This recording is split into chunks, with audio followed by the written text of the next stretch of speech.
Les hostilités ont duré plus de 3 semaines, des violences qui ont fait au moins 47 morts et près d'1 million de déplacés.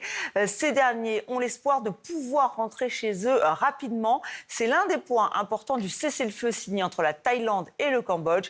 Les précisions de Perrine Juan.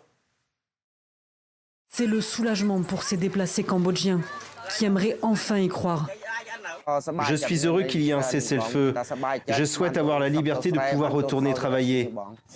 Depuis la reprise des combats, il y a 3 semaines, entre la Thaïlande et le Cambodge, des centaines de milliers de personnes ont été évacuées de part et d'autre de la frontière.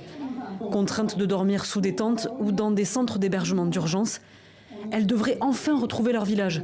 C'est ce que le ministre cambodgien de la Défense a promis aujourd'hui. Ce cessez-le-feu permettra aux réfugiés vivant près de la frontière de rentrer chez eux, de gagner leur vie, de reprendre leurs activités agricoles et aux enfants vivant le long de la frontière de retourner à l'école. Très tôt ce samedi, les deux voisins ont convenu d'un cessez-le-feu immédiat et ils ont tenu à faire une déclaration conjointe. Les deux parties maintiendront leurs effectifs militaires actuels dans la région sans mouvement ni renfort et sans nouvelle attaque ni provocation.